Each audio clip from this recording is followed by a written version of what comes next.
Choose life. Choose a job. Choose a career. Choose a family. Choose a fucking big television. Choose washing machines, cars, compact disc players, and electrical cylinders.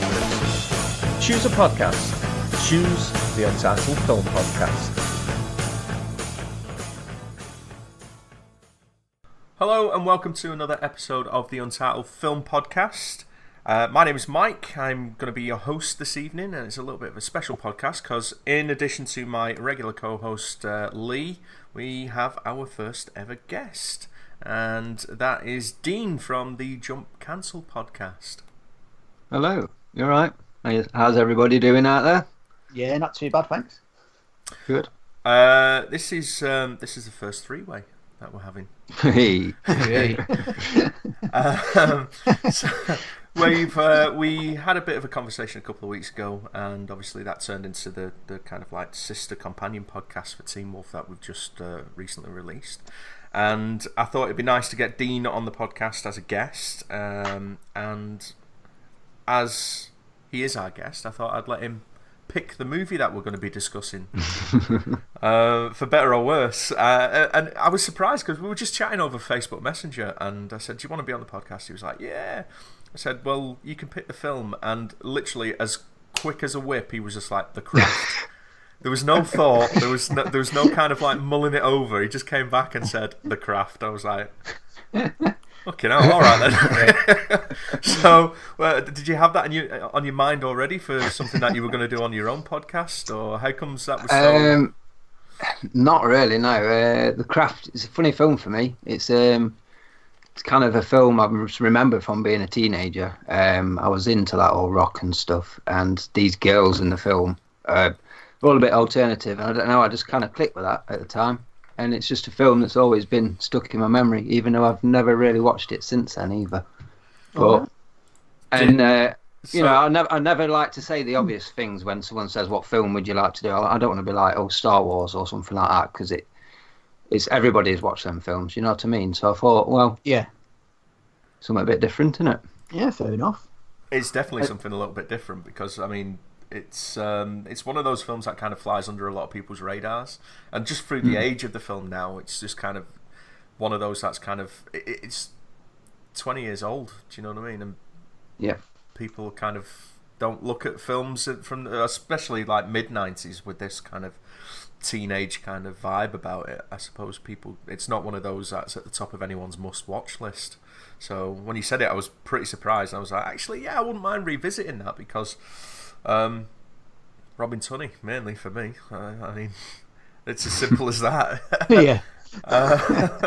Let's just go through. When was the first time that you actually saw the film? We'll go with Dean first, since he's our guest.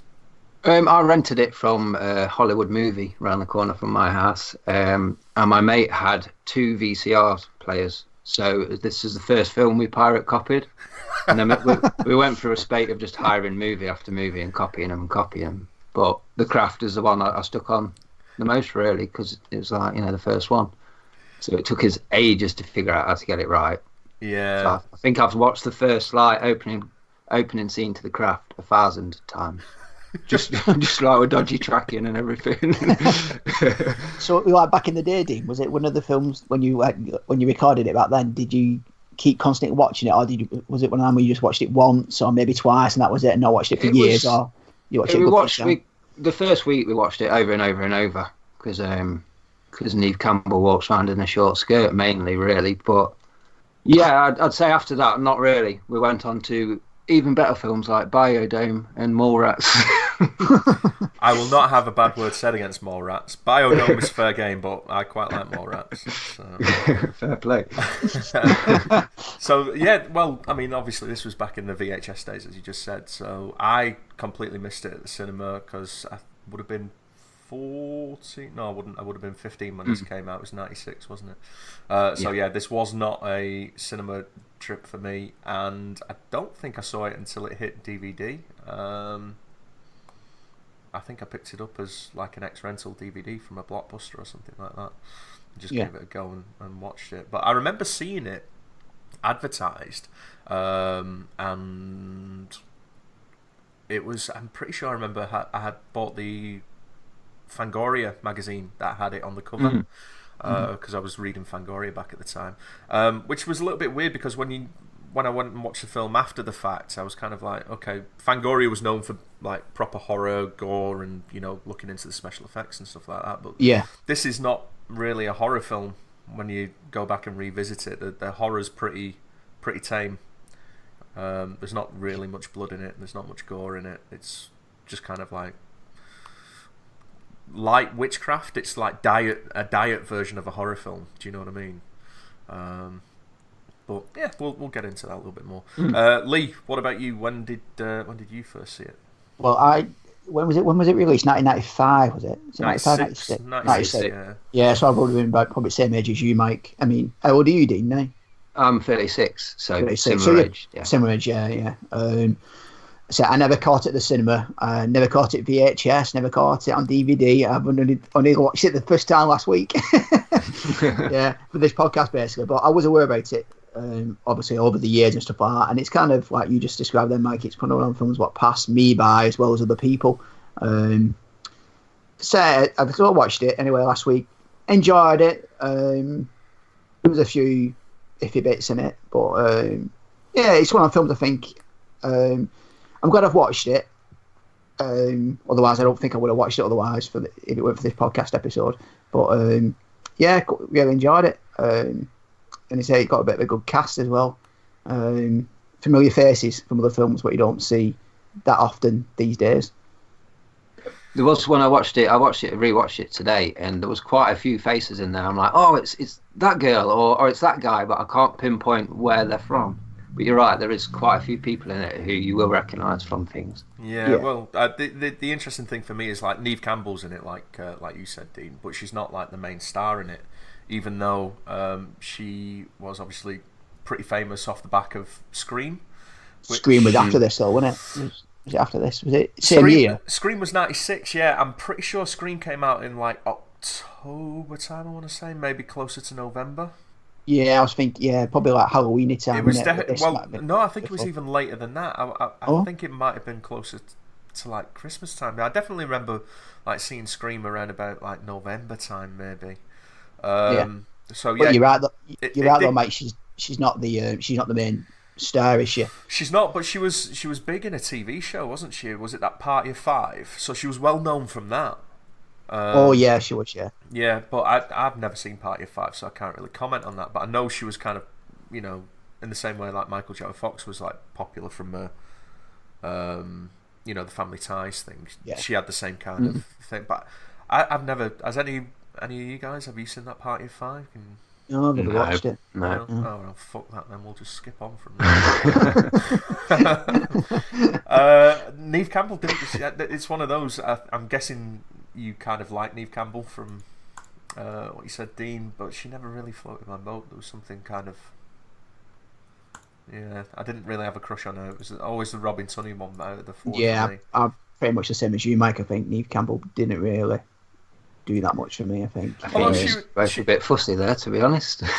Sorry, mate. But to be fair, when she popped up in House of Cards, was it last year or the year before? When she popped up in that, I was like, oh, actually, she's not too bad now. She's kind of matured and grown on me a little bit, but yeah, she wasn't my favourite out of the four girls that are in this film. Yeah, not that we're going to make it all about who's the hottest or anything like that. We would never do that on this podcast. But I will say, if anyone preferred Fairuza Balk out of all four, there was definitely something fucking wrong with you. Yeah. What fun of her. Yeah, I mean, I remember Fairuza Balk from the Return to Oz, the sequel to Wizard of Oz. Yeah. That's a twisted film as well, so I have no kind of like reservations as to why she would be so fucked up in this film. It's just kind of like she goes full tilt crazy in this film, doesn't she? Yeah. It was. I remember when you said like, "Oh, Dean's picked The Craft, and we're going to cover The Craft on the episode when he's on." I was like, right, okay. And I was saying to you that girl's an inch from Return to Oz. Oh yeah, whatever her name is. What is her name again, Mike? Somebody Balk. Fairuza. That's it. Fairuza Balk. And I was like, oh, I've never seen her in Return to Oz, so it'd be good to see her in a different role than Dorothy for a change. And say she's just out there in this, isn't she? In this film, she's just crazy. Yeah, she goes from 0 to 60 on the crazy scale in like 2.3 seconds, doesn't she? Yeah, she just looked the part for it though. She fits it well. Yeah, well, when I was doing a little bit of research for the film, apparently she was a practicing Wiccan. That's really? what helped her get the part in the film. Yeah, I think I read that as well. Yeah, right. Which you look at her and you kind of like, yep, Yeah, makes sense. Yep. Again, no surprises there really with her. But the other girl, that Rachel True, I haven't seen her in anything else. She doesn't kind of stand out to me in anything. Yeah, I'm pretty much the same. I've never seen anything else, but she's a lot older, isn't she, than the other girls? Because I'm looking at the ages. I think the other girls are like in the early 20s, 22 or something like that, and then she's 29, isn't she? I think she's the oldest of the bunch. Yeah, but she looks about the same age, but she's a lot older, isn't she? Well, it's mid-90s, mate, so any film that was like mid-90s where it featured like a high school or something like that, you can bet your bottom dollar that they were all in the 30s anyway, you know? Yeah, It was one of those done things in Hollywood films. Well, yeah, it's the same regarding Teen Wolf, wasn't it, when we covered that on the last episode when we said Michael J. Fox, he was in his early 20s, was he 23 or something like that, but he was playing a 17-year-old, and then you had the other cast members who were like 27, 28, 29, but they were playing 17-year-olds, so... Yeah. But it still kind of happens to this day, doesn't it? I mean, casting older and stuff like that, but... I think it was more noticeable, you know, in the 90s, where you go back and watch something from the 90s and you're like, yeah, okay, they were definitely not in their teen years with stuff like this. I'm just looking now that Rachel True, she's 52. Fairuza Balk's 44. Rachel Tunney is... Robin Tunney even is 46.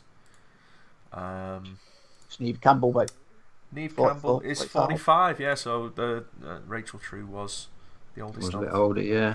Definitely, yeah. But I don't recognise her from anything else. She's not really been in anything else by the looks of it, to be honest. Nothing I recognise anyway. No, she's done a few things here and there, but... She was in... There we go, she was in Sharknado 2, so she's obviously... There you go, yeah. Oh, she dropped right down the... She's obviously gone up in the world. Yeah, so it is kind of an interesting cast, because, I mean, as well as Neve Campbell being in it, you got Skeet Ulrich, or Ulrich, however you pronounce his last name. He's in it as well. Yes. So I recognise him. Is he from Scream? He is, yeah. He was Billy. I thought he was, yeah. Thought I recognised his face. So it's funny though, when they starred in this film together, didn't they? And then after the film after this, they returned together and star again in Scream.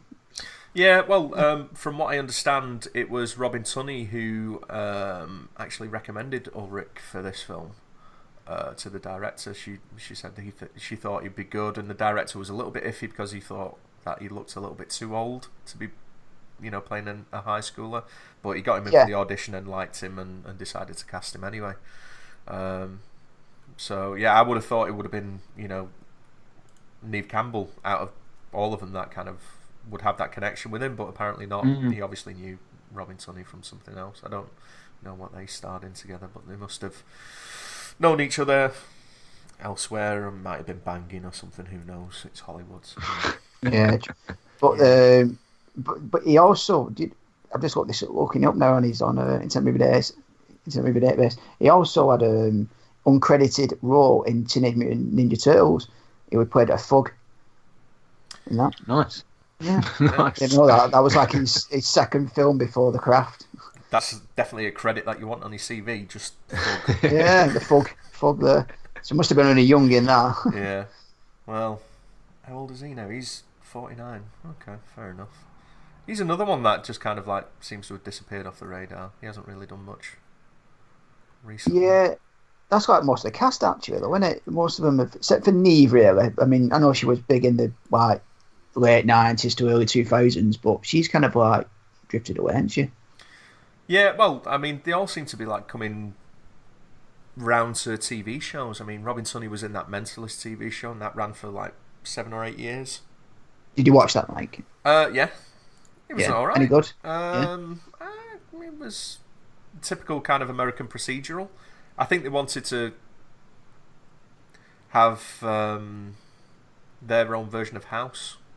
Do you know what I mean? With like a brilliant kind of, you've got this brilliant guy who can read people and all this kind of shit, and it was just, one of those typical American things. Harmless, entertaining but harmless. It didn't really go anywhere, and kind of jumped the shark after 4 or 5 seasons, and people kept on going. But she was. Robin Tunney still did a few films after that. I mean, she was in that Schwarzenegger film End of Days. She was in that Vertical Limit film with the charisma vacuum that is Chris. Oh, is that her? Is that her in End of Days? The young girl that he's trying to protect, Schwarzenegger. Yeah. Oh, I wouldn't even recognise, because she had short hair in that, didn't she? Well, she also had short hair in Empire Records, which is the reason that she wore a wig in The Craft. Yeah. A very noticeable wig. Yeah, well, when I was watching the film, actually, I didn't know about that. And when I was watching the film, I just kept thinking, looking at her when it showed close-up shots, and thinking, I'm sure she's got a wig on there. And then later on, when I read about it, and I read that, she was wearing a wig, I thought, that's wild. Yeah, she pretty much came off the set of Empire Records onto Craft, didn't she? So yeah, pretty much. Yeah. And she literally did shave her head, because, if you've seen Empire Records, she actually takes, the clippers to her head. Because that's one of the main scenes of the film. I love that film as well. It's just shit film, but it's got a little bit of heart to it. Is there any other cast in that as well, apart from her from The Craft? Is it just herself? In Empire Records, no. Yeah. You've got a whole different kind of ensemble in that. You've got Liv Tyler's in it. Renee Zellweger's in it. What's his name? Anthony LaPaglia. You'll know his face. But yeah, it's an early film for Liv Tyler and Renee Zellweger. They're kind of like the breakout stars of Empire Records. So I'm assuming you've not seen that one either. No, I've never seen it. Have you seen it? Oh yeah, you should. Yeah, I've seen it. You should watch it. Yeah, worth checking out. Yeah, definitely. 100%. It's like The Clerks, but with like set in a record store instead of like a convenience shop. Yeah, I'm just looking at the cover right now. She's there with a skinhead. Yeah, she shaves it up. That's one of the main scenes in the film. She kind of like tries to commit suicide or something. She's kind of like an angsty teenager, so she comes in with her fucking wrists all bandaged up and just decides to shave her head. And like Dean said, she came off the back of that film straight into this one. And I mean, the wig that she wears in this film, in some scenes it's not so bad, but in others it's kind of like, that's quite a bad wig. Especially, it looks really bad when she changes the colour of her hair. Yeah. And it goes blonde. And it just, I remember that it used to look pretty good, but no, it doesn't anymore. It looks terrible. Yeah, that's one of those where you kind of like... Yeah, well, this is it. You watch it on video and it kind of hides all of the kinks and the blemishes, doesn't it? That's it, yeah. But I was reading that apparently to do that scene, the wig that she wore in that scene was like green screen, so it had a green tint to it, so they could chroma key the blonde onto it. So yeah, that's one of the ropiest scenes in this film. One of many. Okay, let's get into it, because I enjoyed it when I went back and rewatched it. When you said we're going to do The Craft, then I literally got a copy of it and I watched it within the same week. And I've not watched it since then, but Dean, you've said you watched it today, and off mic you said you weren't overly impressed, and your missus wasn't impressed either. So, come on. No, well, I wasn't expecting it to be brilliant, because I knew mid-90s teen film, it's not going to be great. So I put it on this afternoon, and then within about 5 minutes, the missus's Kindle came out, and I heard huffing and puffing, so I knew she wasn't enjoying it. But I stuck with it, and I was actually quite enjoying it. It's just a mild watch, but I'm surprised I made it all the way through, because it didn't really go anywhere right until the end, to be honest with you. It just kind of like seemed to linger a little bit until the last kind of 45 minutes, really.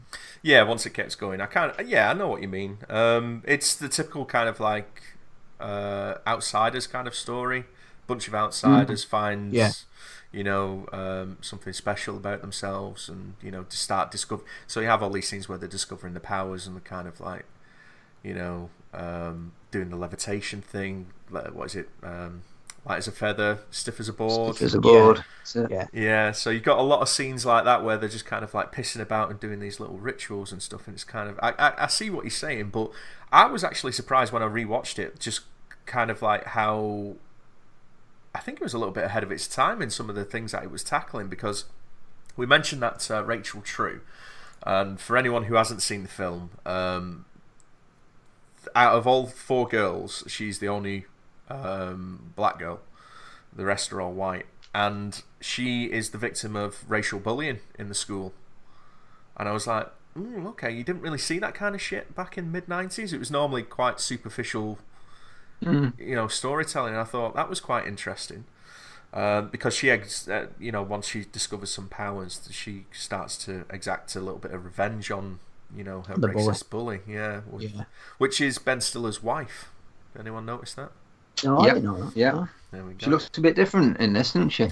I think it was just because she had a little bit of baby fat on her. She looked... Yeah, possibly, yeah. A little bit chubbier than what she normally does. She's still pretty hot, though. I quite like Christine Taylor. Anyway, I'm coming off as a bit of a misogynist. Another thing that you've got is obviously Fairuza Balk's character, Nancy. She's like from a broken, abusive background. You see her mother's like a pisshead living in a... The dad's just a dirty perv, isn't he? Yeah, stepdad's trying to touch her up and yeah, stuff stepdad's like that, yeah. She came out to the shower, didn't she, with a dressing gown, and he's trying to look up her dressing gown, see if she got anything on underneath, and absolute pig of a man. Yeah, dirty man. And Neve Campbell's character was victim of a burning incident. She was in a fire or something like that. She's got all these horrific scars on her back and stuff like that. So she's got self-confidence issues. Again, that's not something that you would typically see in like a teen kind of like comedy drama back in the mid-90s. Mid-90s, yeah. So I think it had a little bit more substance than what people give it credit for. And you also had Robin Tunney, where she her mum had died, didn't she, giving birth to her. Yeah, and she's tried to commit suicide, so she's obviously got issues as well. Yeah. Yeah, she's a new girl about town as well. Yeah. So, yeah, that kind of struck me. None of them are given particularly, in-depth credence or anything like that, but it just... Those things kind of inform the characters, so you can kind of understand, once they get a little bit of power, why some of them go a little bit loopy. Yeah. You know what I mean?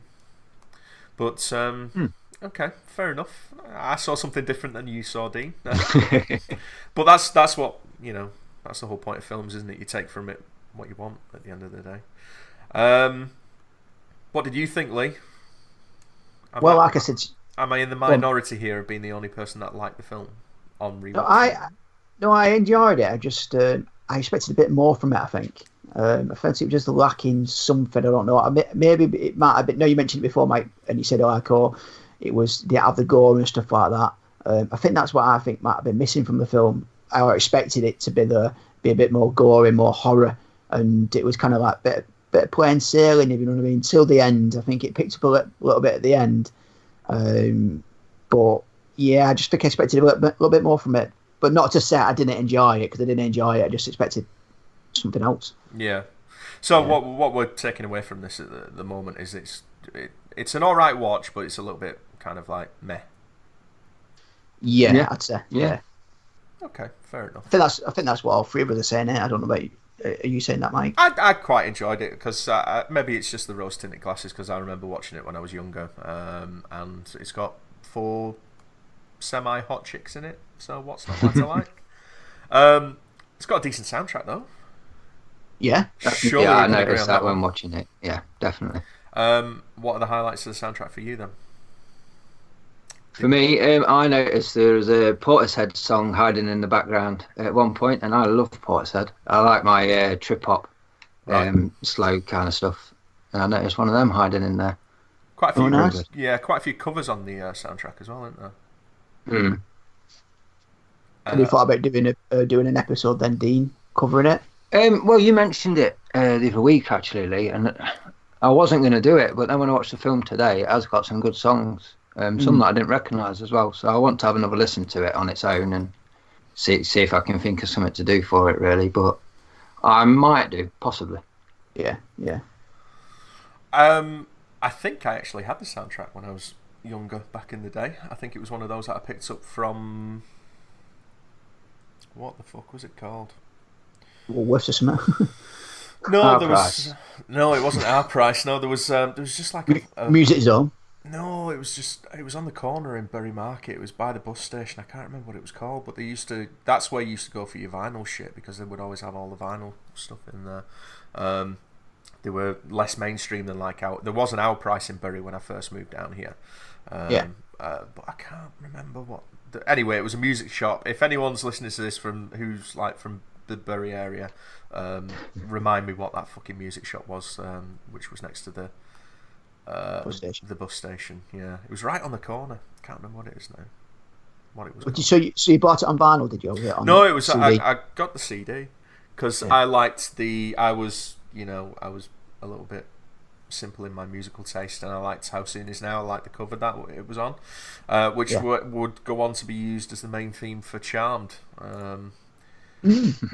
Yeah. I can remember walking in on my mum watching Charmed once. I thought, this programme's not for me. That's all I've seen of it. When you started that sentence, I thought that was going to go somewhere completely different. Yeah, I thought the same, mate, when you said I walked in on my mum. Yeah. So, I mean, if that's the worst that you walked in on your mum on, she was just watching an episode of Charmed, I think you got away lightly on that one, mate. But yeah, that day, yeah. Yeah, it's a terrible TV show, but I liked the song, specifically the cover that was done. Because it's a Morrissey track originally, isn't it? I'm not sure. I'm sure it's a Morrissey track. Did Shem come after The Craft? It did, and the director of The Craft felt like his film was ripped off. You can see why, really. He made a big stink about it. He felt like the makers of the Charm TV show, was it the Spellings? It was Aaron Spelling, I think it was, that produced Charmed. He made a big stink about it anyway. He said, they copied the basic idea of the film and the tone of the film and the music, obviously, that was used for the opening. I think, there was enough differences with Charmed because if I remember rightly, there were sisters, weren't they? The witches and that? Yeah, I think they were. I never watched it myself. But yeah, Rose McGowan was in it, wasn't she? I think she came into it later on because she replaced Shannon Doherty, didn't she? This is really well researched podcast. I'm not sure on this one. If I remember rightly, Charmed had Shannon Doherty, Alyssa Milano. Yeah, she played Phoebe Halliwell, and is it Holly Marine Coombs was played... the third one. Yeah, but they killed off Shannon Doherty because apparently she's well renowned for being a bit difficult to work with. So they fucked her off and then brought Rose McGowan in as a long lost sister that three sisters didn't know anything about. Yeah, because she had a different surname. She played a character called Paige Matthews, with the other ones were called Halliwell. So. Oh right, okay. Yeah. I'm guessing someone's on the Wikipedia page right now. Yeah, well, you've got to be, aren't you? Yeah. Especially when it's something like this we've never seen before, so... Yeah. It's got to look it up. Number one Charmed fan. Yeah. Yeah, I was never a fan of that. You probably see more than us, Dean, actually. You say your mother watching and you walked in. It's probably what, 5 minutes of it. It's 1 minute in me and Mike. I've seen I'll be honest, I've seen the odd episode. I never understood how that TV show could go on for so long when decent TV shows would get cancelled after one season. Yes, I'm referring to Firefly there, people. But it always kind of bugged me for some reason why shit like that would carry on going and going and going. Yeah, and you're right, actually, Mike, because it spanned for 8 years, and each season ran for 22 episodes, so a few episodes there. I don't want to alienate the American audience, but they will watch literally anything, won't they? Yeah, definitely. But they'll also kick things into touch like Terminator, Sarah Connor Chronicles. That was just getting good, and we mentioned it before on one of the episodes, and they kicked that into touch, didn't they? And it was like, what? Yeah, just end it. I hate that when they end a TV show on a cliffhanger. It's like, oh, here's the big cliffhanger, which is going to get everyone interested in the next season, and now it's cancelled. So you're not going to get that resolution to the story. Yeah, they did one with. I mean, it's animated. I don't know if you ever watched it back in the day, but it was a Silver Surfer TV series. Did you watch that? It was kind of like the X-Men and Spider-Man and stuff. Oh, I remember watching something like that on like Fox Kids or something, but. Yeah, it was all right actually. They did one season and it ended on a cliffhanger, and you was like, "Oh, like can't wait for season 2," kind of thing. And they did this. I think they did like the storyboard or something and stuff for season 2, but they never actually finalised it. It just got canned. And you're like, why? You know what I mean? Just finish it. I just remember watching that and a couple of episodes of like the X-Men and the Spider-Man cartoons. I can't. Yeah, the Hulk as well. I remember the theme tune to that. Which one, the Hulk? Yeah, because it's just like they just say Incredible Hulk in a loop, so it gets stuck in your head and you just can't get the fucking thing out. Yeah, I always remember that Spider-Man one. It was that. It's just gone now. Just had it running through my head then, and it's just gone. But he kind of like, it's gone. Forget it. Move on. It's gone. I was gonna kind of hum it then, but it's gone. Yeah, didn't they get someone like famous to do the guitar riff on the Spider-Man? I think they did. Yeah, because it had Spider-Man and the Silver Surfer cartoon. They had that like a 3D animated like scenes in it. So like it started, Spider-Man, he was swinging through the city. Yeah, which looked really bad now. But at the time it was good. I remember watching it on. Did it used to be on BBC or something like that back in the day? I don't know if it was on Going Live or something like that, or whatever it was. And it used to look pretty good then, the intro and stuff. And then you look back on it now on DVD or whatever, and it's aged. Yeah, but the story's good anyway. You know what I mean? The characters are good and all that. There's a good story to it. I don't know how we got onto Spider-Man and Silver Surfer from The Craft, but it shows how good The Craft is, really, doesn't it? we spoke about Charmed for a good 10 minutes. we never go off on tangents on this podcast. Yeah. We always we're renowned for that, aren't we? We always stay on point. Because you look at that Teen Wolf episode, it was 40 minutes into the episode, we wouldn't even talk about Teen Wolf. Yeah, I did not do that on purpose at all. Yeah. I think a few times back, let's get back onto Teen Wolf now, and you were like, right, okay, what about this thing? How to Train Your Dragon? Well, yeah, I mean, if I talked about Teen Wolf for the full 2 hours of the podcast, then I probably wouldn't have been as nice as what I was, and I didn't want to, completely shit on a film that I know you've actually got quite high fondness for. So it's now we're talking about Teen Wolf, so I think we're doing well. We are doing really well.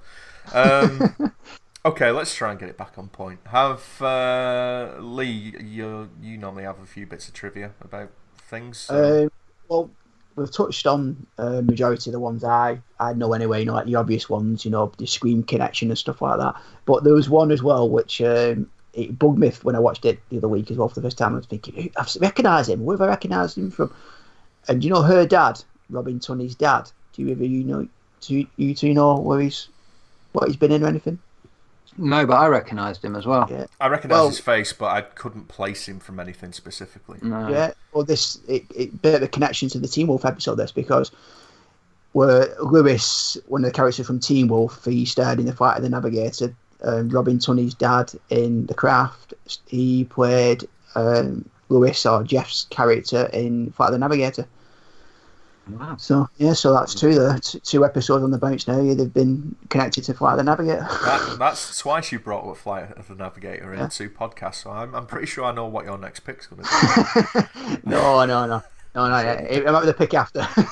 I tell you who I did recognise, and I don't know her name without googling it, but the doctor that works on Neve Campbell's scar on her back, she is the woman in Starship Troopers. She's the captain of the ship that Denise Richards is assigned to.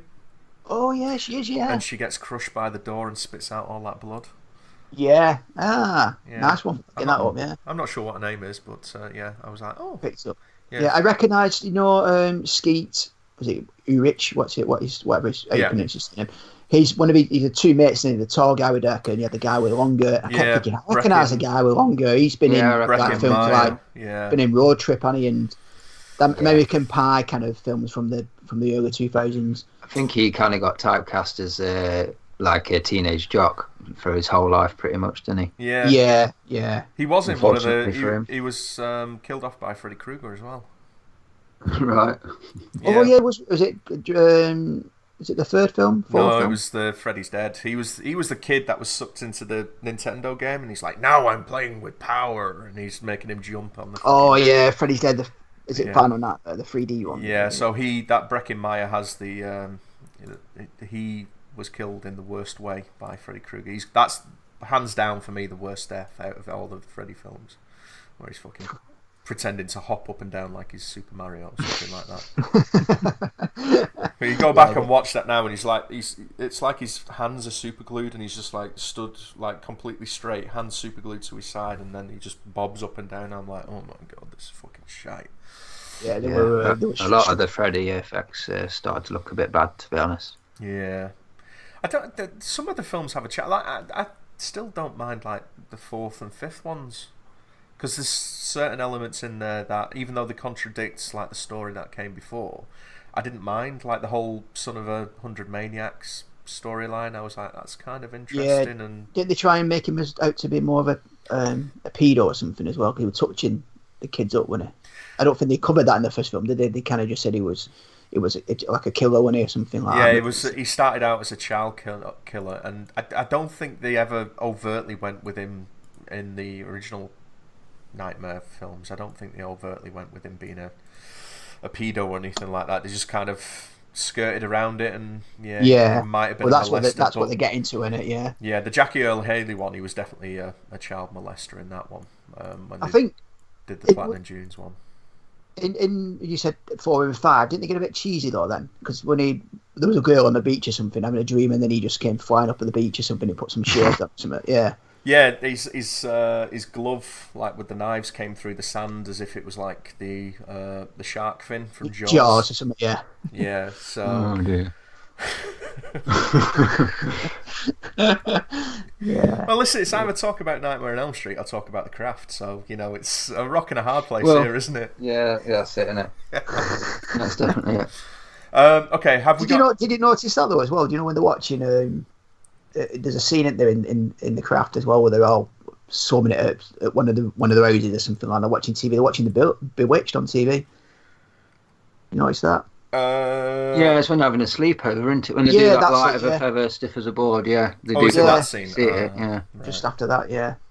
Yeah, they kind of go from like not really liking each other to being friends in the space of a day, don't they? They're just kind of like, we're going everywhere and just sitting in forests and holding hands and. Yeah, and they kind of accept the old magic thing a bit quickly as well. I mean, it starts when the weird guy with a snake would never get explained. Yeah. He scares Sarah through the front door when she first moves in, and then she sees him on the street again later, and they don't really explain who this guy is, but they all turn and look at him, and he gets run over, and then they're all like, "Oh, we're definitely magic now." And it's like, well, all right, and fair enough. Yeah, he just appears at the start of the film, then in the house, and then she's Dad, and he comes from there, get out of the house. They didn't explain who he was at all. Yeah, and he's got the snake, and he's just kind of like waving it in her face, and it's not that kind of snake, but there's definitely kind of like allusions there towards something weird going on. But there's no kind of like background given, and then he's just kind of like offed and run over and left in a hump. It's really bad. You see the doll get run over under the car as well, and the wheel goes over the head of it. It looked really bad. It's like that dude. He's definitely dead. He's not coming back. Yeah. So you mentioned that Dane, I couldn't think of. I was thinking, I remember the guy, but I couldn't remember him getting knocked down. And then when you said the tire goes over his head, I thought, just flash back to it then. But in the very next scene after the hobo gets ran over, they're kind of like, isn't that the very next scene where they go to the beach and they do that ritual to the invoke sharks. the spirit? The sharks. No, the night before the sharks all wash up. So like the hobo gets ran over, and then they go straight to the beach. And no, they go to the shop first. Oh, did they go to the shop? That's when she shop? first finds out about that witch shop and that. So the hobo gets run over, and they all run off and all chill out on a bench for a bit. You know, they're just giggling and laughing, and then they go to the shop. There we go. Yeah, that's right. The giggling and laughing. I'm kind of like, you just watched the guy get fucking run over. they're almost like smoking spliffs, just chilling out, the kind of Yeah. thing. Like, oh well, that happened. Never mind. Yeah. We're all Yeah. magic now. Yeah, yeah, because when he gets knocked over, don't they come running over? Was it Neve Campbell comes running over to Robin Tunney and says, "Come on, we've got to go." Yeah, just grabs her and runs off. As Just if runs nothing, off, yeah. as if nothing's happened. It's kind of like, yeah, don't worry about the guy. Yeah, we did that. Yeah, we did. Yeah. Oh, sweet. Crack on. Let's go nick some books from Weirdo's shop down the road. Or even a friend would turn around and say, "Wow, was that man chasing you?" You know what I mean? Yeah, that was a little bit kind of like, oh, we'll just shrug that off. Here's a fun piece of trivia. The Wiccan shop that they go to get all the potions and the books and Oh yeah. be thieving little bastards. That was actually Fairuza Balk bought that shop, and she ran it up until like 2002, 2003, something like that. Right. All right. So, I mean, I suppose if you're aspiring actress in Hollywood, you've got to get all those revenue streams in that you can. So, Does anybody know who played Robin Tunney's mum? Because she looks pretty. Like she could have been in a few films. No. I'm assuming you've got the answer for this since you asked the question. Well, I'm just wondering. I thought you would actually, Mike. I thought because you got a face that you'd recognise, that you've seen him in something else. But I'm just having a quick. But I don't know what's the mum called in this. I'm not sure. I don't even know if they mention it, to be honest. Yeah, I don't think she's given a name, is she? She not? She's only in the photograph, isn't she? Yeah. No, I don't know. Can't. She's not a mum. You know it's a stepmom. Sorry. Oh, right. Oh. She's got dark hair. Somebody could have got the film on in the background here, and then she was. Oh no, it's not Robin Tunney's mum. It's Neve Campbell's mum. Neve Campbell. No, ain't got a clue. Must be well, I think she was in. She was in Tremors 2. Yeah, of course I recognise her now that you mentioned Tremors 2. I've never seen Tremors. I haven't seen it. No. Well, you're not missing much anyway. Obviously the first film is decent, but after that they start going downhill. Her name's Kathleen Lloyd. There you go. No Kevin Bacon. I'm not interested. Yeah. Struggling here, aren't we? Okay, so other bits of trivia I've got is that Robin Tunney originally was supposed to play the Bonnie character. She was cast as Bonnie, which is the one with all the scars. And because she's kind of got this girl next door vibe about her, they decided that she would be better off playing Sarah. And she didn't want to play Sarah. She thought she was better suited to playing Bonnie, so she wasn't happy about that. What, and Neve Campbell play Sarah? I'm not entirely sure on that.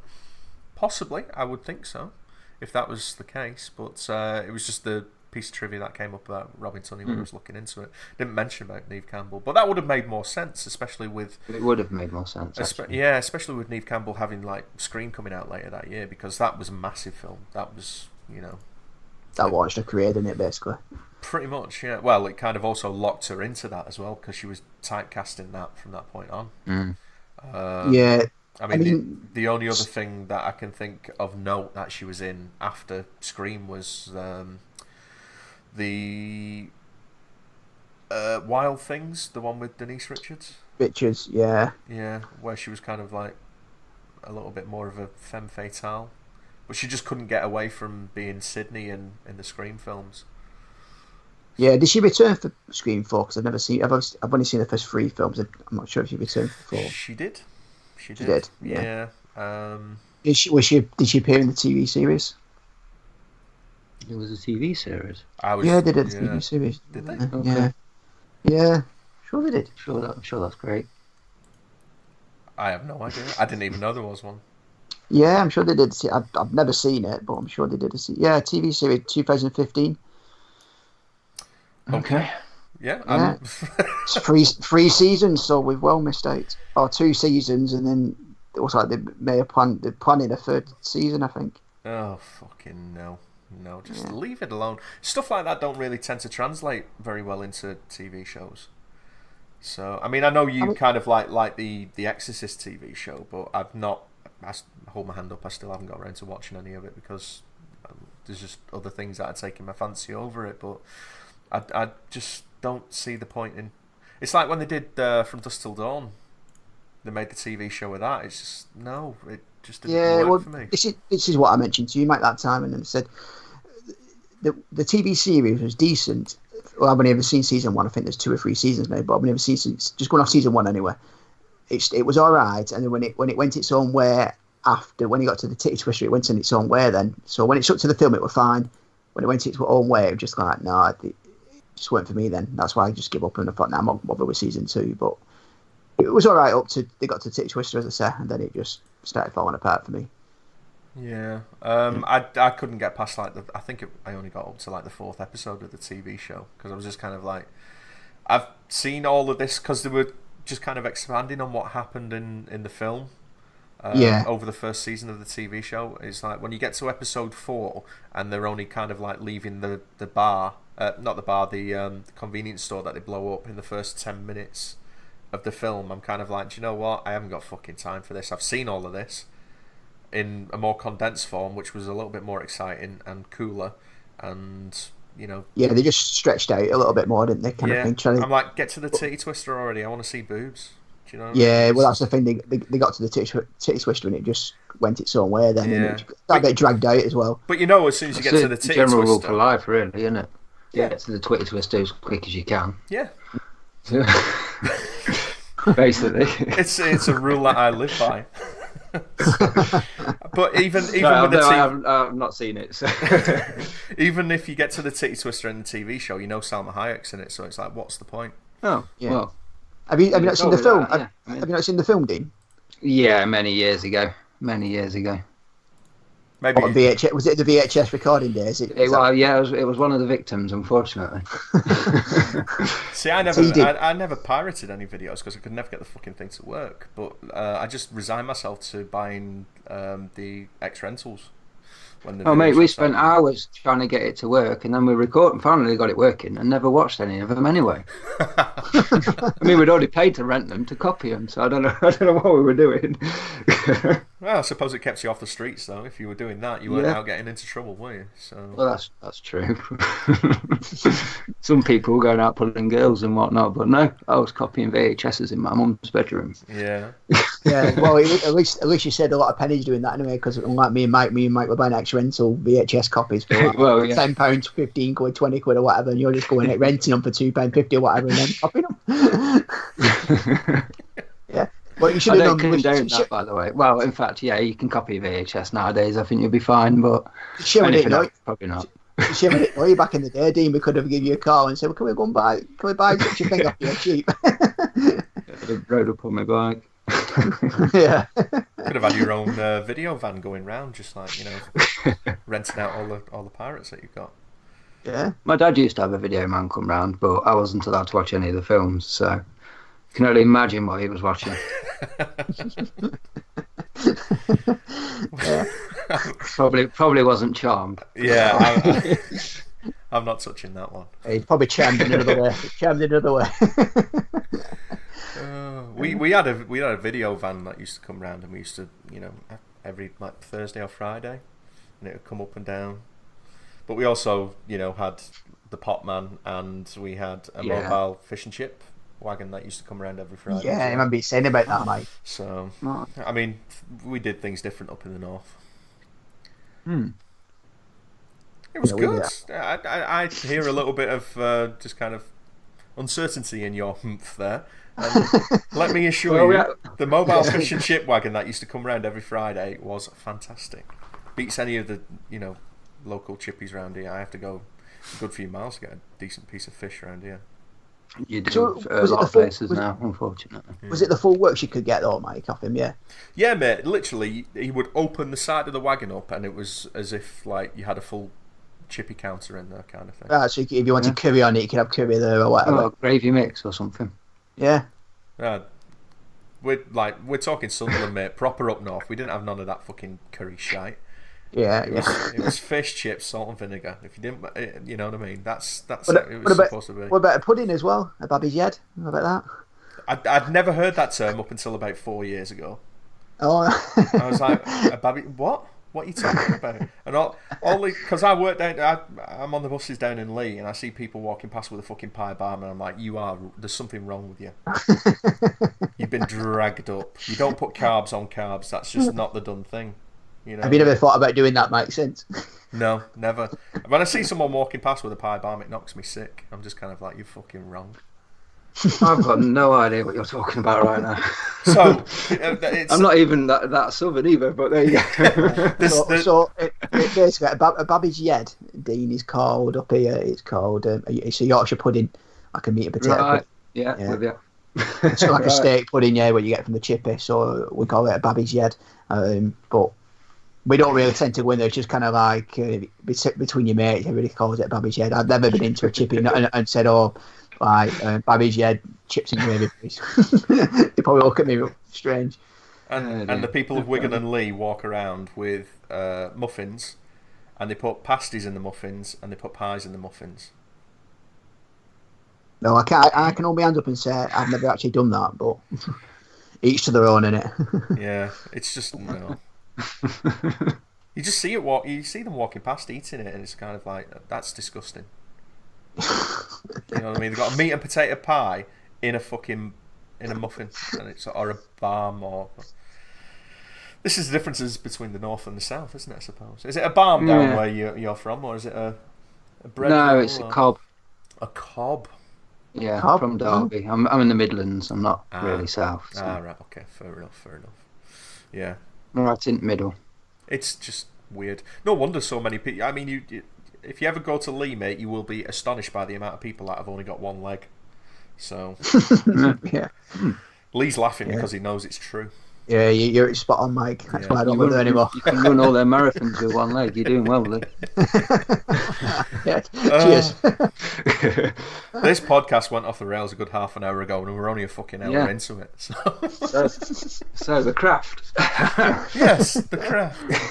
Back to the craft. Have we got any favourite scenes in the craft, or any favourite bits? You want to take it? Okay, move on. Yeah.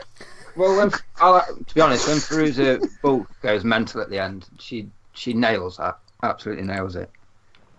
Yeah, she looks nuts. You're out there. Yeah, I think she's probably got some of that in her, so it's easy enough for her to tap into that, hasn't it? Yeah, I think she just turned it up, then she a notch, and then there we go. That's what we got. Yeah. So did there when it sat there boiling away. I mean, some of the effects are a little bit ropey in the kind of climactic magic battle, because it's just literally between Sarah and Nancy, isn't it? Because the other two kind of they just run off, don't they? Get scared, and they see the reflection. Yeah, they run off really quick. But the end of the film as well, isn't it? When they come over to is it Sarah? Yeah, the Robin Tunney. They come over to her and they're like, "Oh, we want to be friends. We didn't know it get this far and stuff. Can we be friends again?" And she's like, "Jog on, basically, isn't she?" Like, jog on. Yeah, she just turns her back, and then they kind of just say, "Oh, she probably hasn't got her powers either." Because like at the end of the film, Nancy is sent to like an insane asylum, and she's kind of tied to a bed and all that kind of stuff. But Bonnie and Rochelle, they're because they ran off and they weren't part of kind of like the little fight. It's assumed that they've just been continuing on with their lives and they've lost their magical powers. And then they come to see if like Sarah's still got the powers and kind of apologise. But it's not a real apology that they offer. They're just, they want the powers back. Because I think it's kind of... I think from what I understand with the film, Sarah is... she's made out to be this natural witch, so she has these powers inherently, whereas the girls just are practicing Wiccans, but they don't have any magical powers about them. They're not natural witches.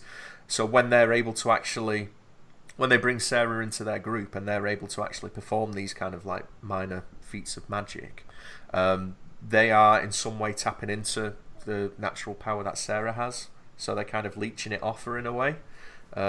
She's the linchpin of the whole group. Yeah. But she isn't reliant on the other three in order to have, her magic. Power. Yeah, Yeah. Because But isn't it mentioned that her mum was a witch as well, or something like that? yeah, didn't somebody mention that when her mum was expecting her, when she was pregnant with her, that she killed her mum or something like that? Yeah, Yeah, Possibly. she died during childbirth. Childbirth. That's it. Yeah. yeah. So that's why she carries the guilt around with her, and she tries committing suicide and all that kind of stuff. But the three girls are kind of reliant on Sarah for their magical powers, but it doesn't go the opposite way. Sarah's got her powers regardless of whether or not she's in the little coven with these three girls. So when she just kind of turns her back on Rochelle and Bonnie, they just make a sly remark, and she turns around in kind of a very overly dramatic way, and then summons down, thunder and lightning, and like cracks a tree branch and almost slaps them on the top of the head, doesn't it? Really. Is that when they all take like an insect or an animal with them to the beach? Is that the one? No. That's right at the end of the film. When they go and kind of like hand in hat offering an apology because they just want the powers back. I mean, they it's weird because like I said before, with the backgrounds of each of the characters, Nancy being from a broken home, and Rochelle being racially bullied, and Bonnie having those self-confidence issues with her scars and all that kind of stuff. They're all kind of they start off sympathetic, and you kind of like the girls because they're all going through something which is not nice to deal with, and you wouldn't want to deal with personally. But as soon as they get that taste of power, they completely turn and become cunts, and become very unsympathetic. And in Nancy's case, she becomes so unsympathetic in the extreme that she's actually willing to kill Sarah. And what she probably doesn't realise is that if she was to kill Sarah at the end of the film, she would lose her powers anyway, because her powers are dependent on Sarah. Yeah. But they don't see that because she's very narcissistic. She wants all of the power for herself, doesn't she? When she's doing the invocation on the beach. And that walking on water thing as well. And when she gets her powers. Yeah. So all of the other three girls just ask for something personal to them, like doesn't Sarah want Chris to fall in love I never with her? understood that, because she moves to a new school, she meets this dude, and he basically tells the whole school that he slept with her and she was a shit lay. Yeah. She's dead pissed off with that. So then it's almost like a wish that they all get granted. Her spell is to make him fall in love with her. I didn't quite understand why she'd want to do that. Yeah, he's obviously a twat. He's treated you like shit, and you've only known him for a couple of days, but now you want him to, fall in.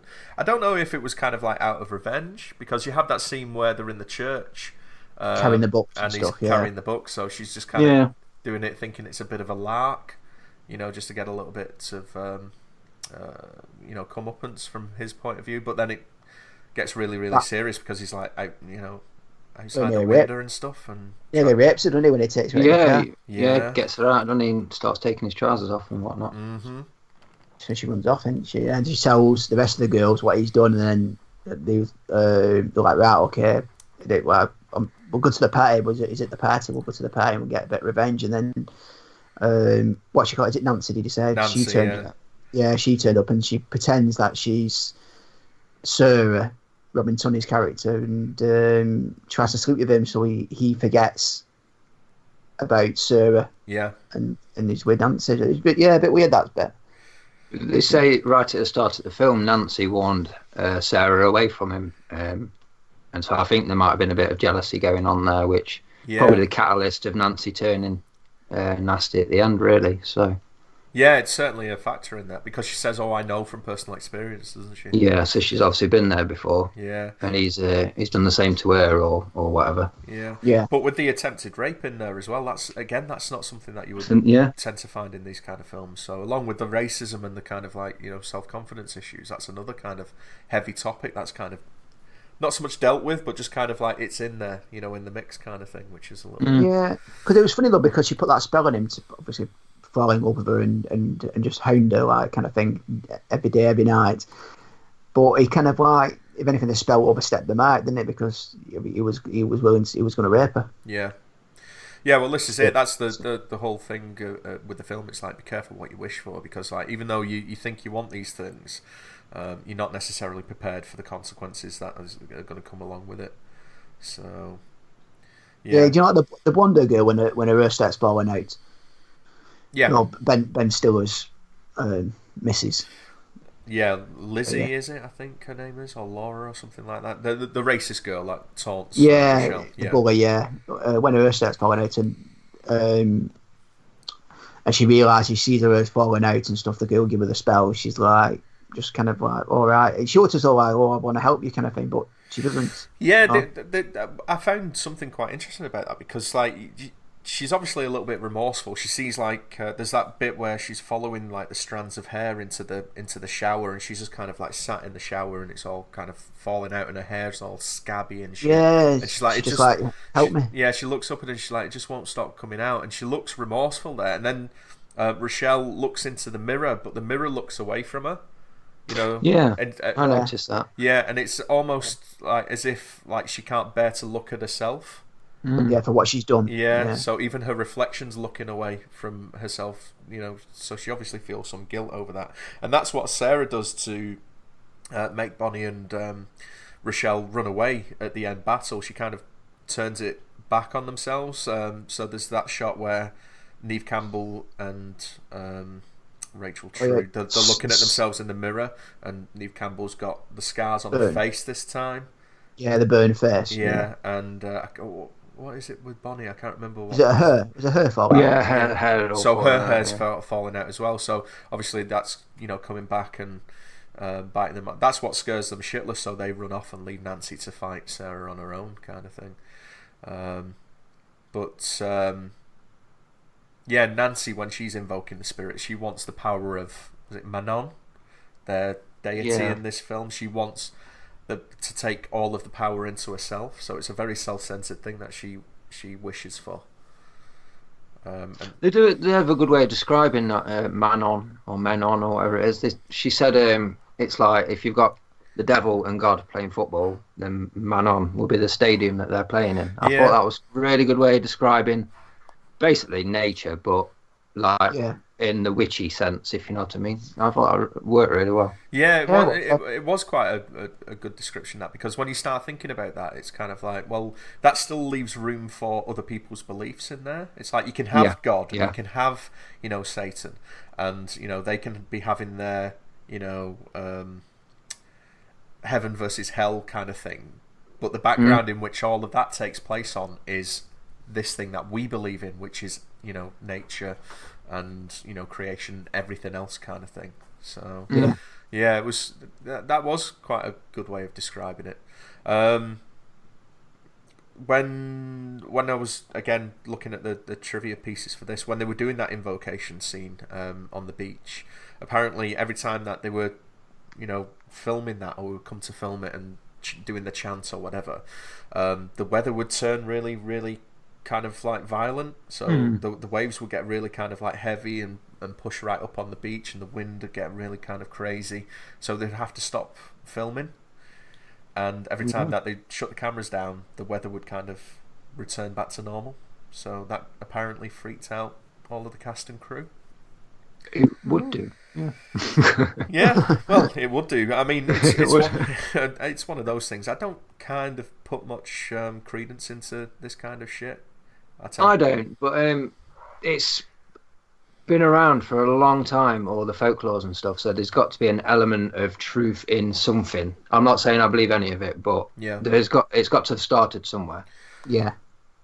I suppose it's one of those things. If you believe in it, then you would, interpret signs in a different way to a non-believer. Yeah. So if you saw that kind of shit happening around you and you were a believer, then you would obviously put a little bit more into it than what I would as a skeptic kind of thing. But you're right. I mean, most things come from a seed of truth, don't they? I'm trying to tread very lightly because I don't want to piss anyone off that is a believer or a non-believer, regardless of what your faith is or lack thereof. It's a tricky subject, especially in this day and age, to kind of navigate, isn't it? True. It is. Yeah, you're right. Yeah. What do you guys think about Nancy when she killed her stepdad? When she gave him that stepdad in a heart attack, didn't he? Yeah. yeah, because Yeah, no True. remorse at all when they find out how much No. money he left behind as well. yeah. What I was thinking when I was rewatching that scene, I was kind of like, if I was the insurance guy that had just gone round and was there to give them all of the details, I would be very skeptical at their reaction, because they're kind of like they're just laughing and joking and kind of like, he's dead, we're rich, Yeah. it's kind of But like, he was- okay, He almost joins in with it, doesn't he? yeah, Yeah, he was very nervous at the time of telling her, wasn't he? yeah. He was like, "Oh, just let me just get the paperwork here. Just yeah, okay, yeah. I'll just have a look now for you." And they were like, "Oh, come on!" And then he weren't expecting much money, you could tell. But when he told them the amount, what was it, 750,000 or something like that, 175? I don't even think it was that much. I think it was only a couple $100,000. Here's me just saying only a couple $100,000, but in the terms of kind of like what's considered to be a lot of money nowadays, it's not really that much. I mean, yeah. It was quite. Well, either way, they spent it anyway. Because the next scene, they're in some kind of like apartment block, and there's some penthouse somewhere, and she's got her mum's bought a jukebox with some artist. Yeah, it's just with every full song of the in there. same. Yeah, Yeah, because they didn't want to go say who is such a body. He's like, oh, you've never listened to one before. Yeah, I've never heard of the artist anyway. But it is another thing as well. What I picked up on a bit of trivia is, do you know the scene when they're in the car, Sarah and what's it called? The Skeets, Urich's character. Yeah. When she gets out to the car, when he tries it on with her, and she gets out and says, "Right, I'm going," and she runs off, and he runs after her, just before like he attempts to rape her. The guy and the girl that are running off are not the actors and actresses. It's not them two. It's another guy and another girl. Or is it just like the stunt doubles or the stand-ins or something? Yeah, standing or something like that. I noticed it the other day with him. I thought that's not him. That one, you could clearly tell it weren't him when he got on top of her from a distance. And then the scene's just been unknown. I thought I'll just double check. And anyway, I said yeah, it's not him. But when she was running off as well, you could tell it weren't her. Yeah, well, I know there was some reshoots, so that's probably just down to the logistics of filming, because they reshot like the ending because they wanted something a little bit more different. So that end scene that I was talking about before, where Bonnie and Rochelle go up to Sarah at the end, that wasn't originally at the end of the film. It was just the end of the film was seeing Nancy in the asylum, and then that was it, game over kind of thing, cuts to credits. But they needed something else just to kind of close out Sarah's story. So there was probably just something that they went back and reshot, or they didn't have the actors there, so they just got the stand-ins. Yeah, was it a rushed production this, or was it just? I don't think so. I mean, from everything that I can see online, kind of thing, it was typical studio film, low budget. Considering. It's kind of special effects driven in a way. It was only made for like 15 million, but I think it made something like 60 back. So it was good profit, yeah. Yeah, it was pretty successful. So much so that there was talk of a sequel. Yeah, but what focusing on the group again, or I would have imagined so, but I think it was just going to go straight to DVD. So there's not much information there. I know there was a knockoff. It was popular enough to inspire a knockoff film. Was it Little Witches or something like that? I heard of that one. Yeah, the cover of it, they took like the main actress's face and they kind of like bloomed everything out to make her look more like Fairuza Balk, dark eyes and red lips and all that kind of stuff. So is this supposed to be set after this film, or is it before, or which Little Witches? It was just a knockoff. It wasn't anything to do with it. It was just they were trying to piggyback on the success of the craft kind of thing. Was it Little Witches or something? I can't remember. I'm just looking at the movie database now, and I can't see Little Witches on there. I came across it when I was doing the research, and I was watching. Yeah, Little Witches, 1996. It's got 3.6 out of 10 on IMDb, so it's obviously. It's right up there, yeah. Oh yeah. Mimi Rose, that's the main actress. But yeah, it was the case of the girls in a school, and they've all got really short skirts on, and they've all got little kind of like white blouses, crop tops and all that kind of stuff, and just trying to piggyback off the success of this. I think Clea Duvall was in it, the chick out of The Faculty, which is another underrated teen horror comedy. You guys seen that? Yeah, that's it's a bit of a star cast as well. That it had a decent cast in it. Elijah Wood. It was Josh Hartnett. Yeah. Robert Patrick was in there, wasn't he? Franmy Jensen was from X-Men. Yeah. Salma Hayek. Jordana Brewster was in that as well from Fast and the Furious. It was the Faculty was written by the guy who wrote Scream, Kevin Williamson, and it was directed by Robert Rodriguez. So it was a decent film. Kind of like Invasion of the Body Snatchers premise. Yeah. But set in a high school kind of thing. But kind of good fun. It's definitely worth a watch, mate. If you I've never seen it, Dean. No, I haven't. No. You should give that a watch. Yeah, I would do. I would probably say it's a little bit more fun than The Craft. So I don't want you going away and watching it and then coming back and saying, "What did you make me watch? You bunch of tossers." Yeah, and with you on Mike as well, it is better than The Craft. Okay, I'll give it a go. Definitely. And it was around the same time as well, was it? Was it like the mid 98? It was, wasn't it? Yeah, I want to say it was about. Was it 98? Are you looking at it now? I've just looked at it. Yeah, 98. Clicked on it. Okay, so it came a couple of years after The Craft then. So yeah, I think The Craft kind of paved the way for teenage horror comedy type stuff. So there was a few knockoffs that were made after it. Some of them better than others. But yeah, give it a go. Search it out. That goes for anyone who's listening as well. The Faculty. I wouldn't mind covering that in a future podcast, maybe. Yeah, good idea, mate. Because as well, though, that I always remember as well that Laura Harris gets a call off, don't she? In that. Yeah, but you don't really see anything in that, though, do you? Because they kind of like. I remember they kind of crafting it with the camera and stuff like that. You don't. You see a side on or something, you can kind of make her out and a boob or something like that. But no, I don't think you can. I think they kind of digitally erased out any nipplage or anything like that. So any pervs looking for skin, you're going to be disappointed there. Oh, bastards. Yeah. Well, Robert Rodriguez has got a habit of that. Sorry, because Dean. he had he had Jessica Alba get a kit off, but it was all CG in what film was it? Was it one of the Grindhouse ones? Is it Sin City? It might have been It might have been the second Sin City. There's a scene where she's in the shower and the kind of camera's side on and then it spins round and she's like in the nud. But she had like skin tight panties and like a bra on, and they just digitally erased it. And, yeah.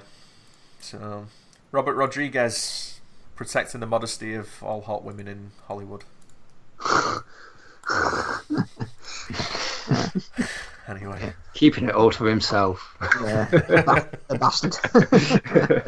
Well, he did do the Spy Kids film, so I'm kind of glad he's actually, not a Harvey Weinstein type. That's Let's not go down that road. Okay, so we're desperately running out of things to talk about this film, aren't we? So, final thoughts on the film? Anyone? Go on, Dean. Take it away. Me, yeah. If you've got a spare couple of hours, watch it. I suppose if it's on telly, I won't download it or buy it, but definitely watch it if you can catch it. There you go. Yeah. Right. I'd probably say it's worth a watch, but I don't think it'd be in a rush to watch it again. I think it's long film. As once you've watched it once, you can probably leave it 10 years and then revisit it again. But maybe leaving it 10 years from now and rewatching it again, the effects are going to obviously age a lot more. And but it's worth watching. I'd say worth checking out. Fair enough. Once at least. I think you guys have been a little bit too harsh on it. I think it was probably a little bit ahead of its time, especially dealing with some of the weighty subject that it does. Like I already mentioned with the racism and the rape and all that kind of stuff. There's a little bit more meat to it than what most teen horror comedy, high school films of that time would normally have. Decent performances, especially by Fairuza Balk, who, if you like actors or actresses turning it up to 11 and going full tilt crazy, then check it out for Yeah, her she was performance as definitely a standout performance. Yeah, yeah. Robin Tunney's not too bad in it as well. She decent, but yeah, she does all right with what she's got to work with. And that wig. Yeah, aside from that wig, if you like I say, it looks all right in some scenes, and in other scenes it's very, very obvious where her hairline is and all that kind of stuff. But yeah, I think there's some good stuff to like. I think it's kind of become a bit of a cult classic now. So it did obviously find an audience and resonates now. I think with the current climate in Hollywood about inclusionism and strong female characters, it's kind of refreshing to look back at a film that is 20 years old where it actually features females in the prominent roles, regardless of how some of them turn out. So there's a decent message of empowerment in there that some people could probably get behind nowadays. So yeah, I would say check it out. And yeah, I think we're all giving it the thumbs up, but at the same time, it's a very tentative thumbs up. It's probably like maybe it's an excellent timepiece, I reckon, because it reeks of the 90s. I mean, you've got trench coats, which nobody wears anymore, but for various reasons. You've got jumpers tied around the waist. That's quite nice. And smoking indoors as well. A hell of a lot of smoking indoors. And no cell phones, which is kind of no cell phones. That's good. Yeah, no selfies. Yeah. It is absolutely a time capsule of the mid 90s. It's kind of mini skirts with pop socks. A lot of them. Oof. Yeah, that's never a bad thing. No, of course not. It's kind of it's coming on the MTV generation, like when that started to wane and tail off, kind of thing, isn't it? So it's still got that MTV type vibe about it. But that could either be a good thing or a bad thing. Yeah. What was the budget on this, mate? 15 mil.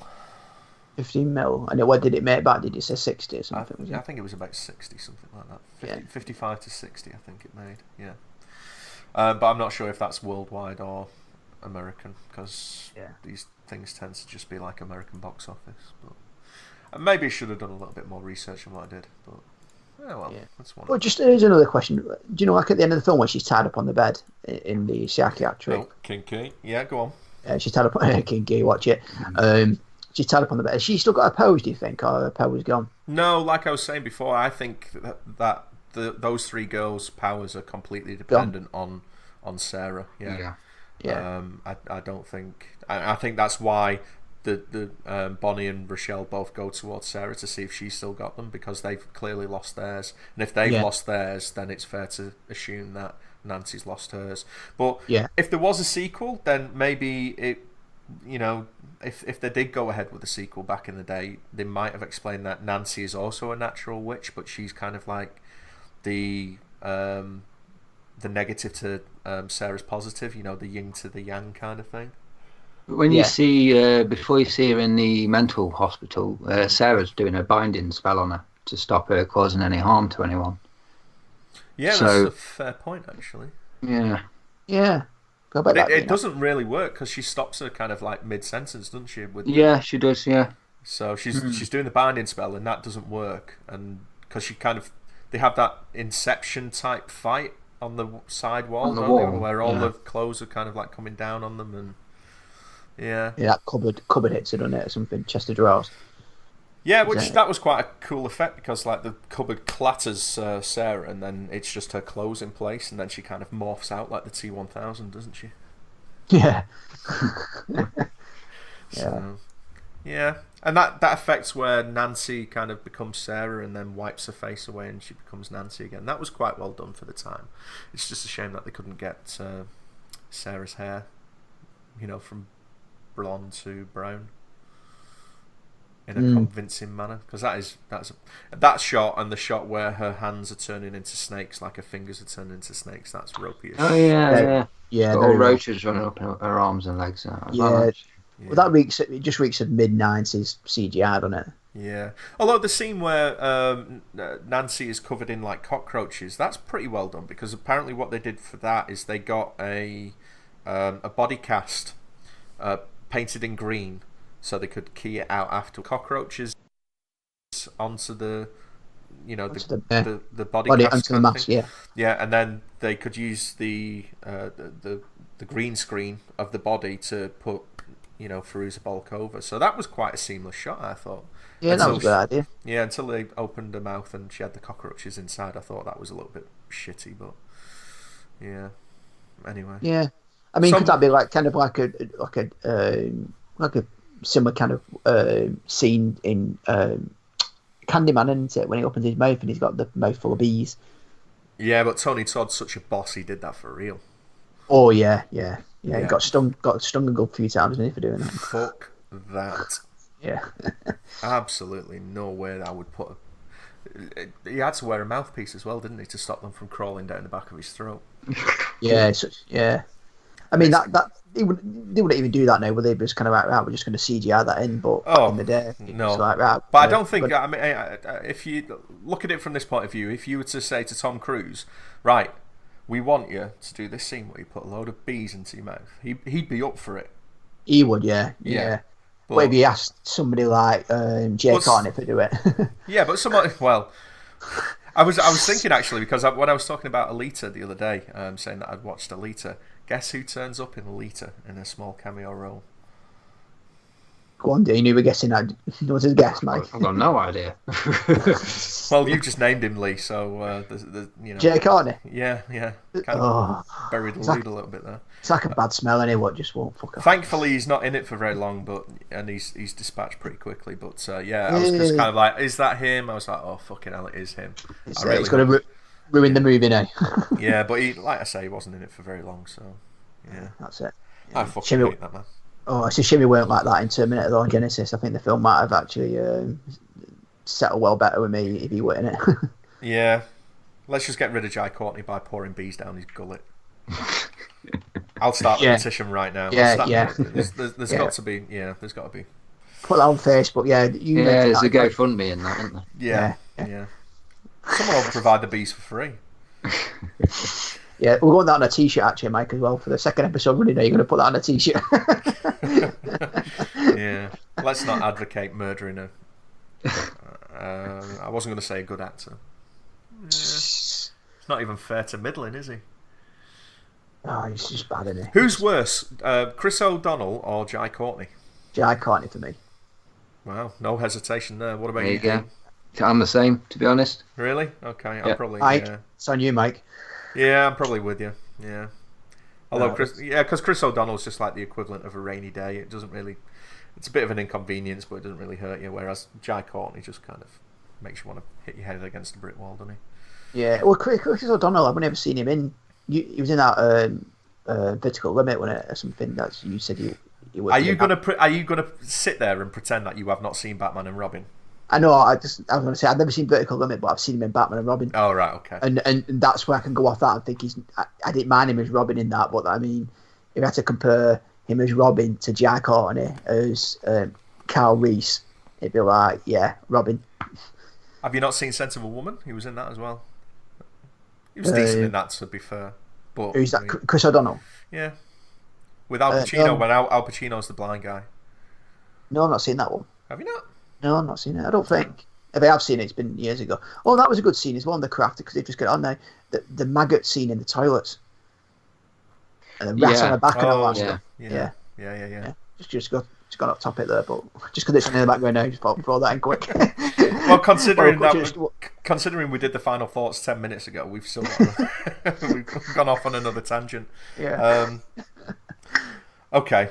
Well, we'll wrap it up there. I just want to say it's been a pleasure having Dean on. You've been our first guest, and I just want to say thank you very much for the support that you've given not only to the podcast but to us personally. It's been great having you on. It's been fun having a guest on. It's brought a different dynamic. It's been good. Thank you very much. I'm just sorry you didn't pick a better film. Yeah, I am as well, to be honest. If you could pick another film, Dean, what would you pick? Oh God, put me on the spot now. Oh, he's not prepared for this one. You answered The Craft straight away last time. See, now I'm thinking about it too much, so I'm not going to answer. Well, it would be great if we can, when you eventually settle on another film, we'll get you back on as a guest next time. Okay, cool. Yeah, do you want to plug your podcast? Okay, we'll do Biodome. Let's do it. Biodome, oh my god. I'm just surprised you haven't gone down not. the Andy Godoy's route and trying to get me to watch a fucking Christopher Lambert movie. So, that is Andy, if you're listening, that is an open invitation. I will absolutely watch a Christopher Lambert film if you come on as a guest. That is the price you will have to pay, my friend.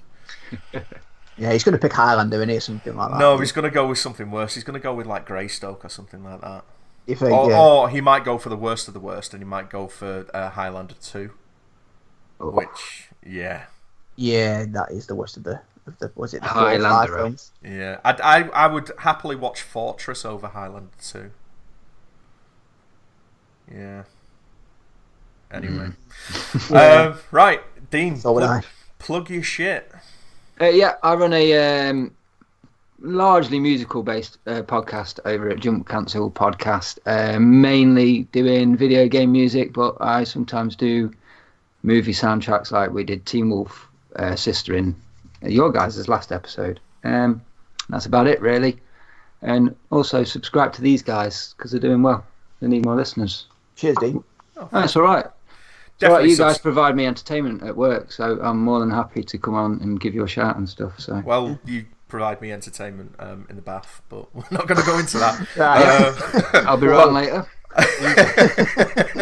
I actually enjoy the stuff that you do because even though it's a musical based podcast, your commentary that comes in, it's so sardonic and the sense of humor is just kind of like so sly that it's just fun little interjections that you put in there, and it's just kind of like some of them just make my day. That adds to it, doesn't it? I think that's what sets it apart from the other podcast episodes you can listen to, what cover music and soundtrack and stuff. I think yours sets it apart because you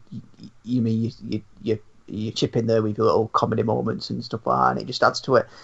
And I remember the first episode I listened to yours, Dean. I think it was the Jason and the Wheel Warriors when you did the tuned episode. And I remember messaging you because I didn't really know you at the time or anything. And I messaged you on Facebook and I said, I'm just listening to your episodes now because I heard you on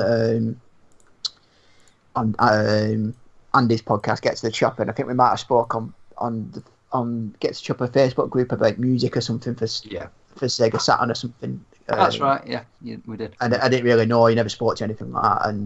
And then I listened to your podcast, but I'll check it out then, give it a listen and listen to that Jason Wheel Warriors, and a message on Facebook and I said, loving your podcast, just listening to them now, and just said, and I think I said something, I'll just give you some advice, even though I've not done any podcasting myself or anything at the time. I just said, can you just turn the music down in the background or something, and so because you couldn't really hear you, and you're like, yeah, cheers for that, thanks, any feedback's good and stuff like that. And then I think you sorted out, didn't you then? So that's it. I mean, to that point, I'd never had any feedback on any of my episodes, which is like Andy from Get to the Chopper says this all the time. It's all about just trying to help each other out.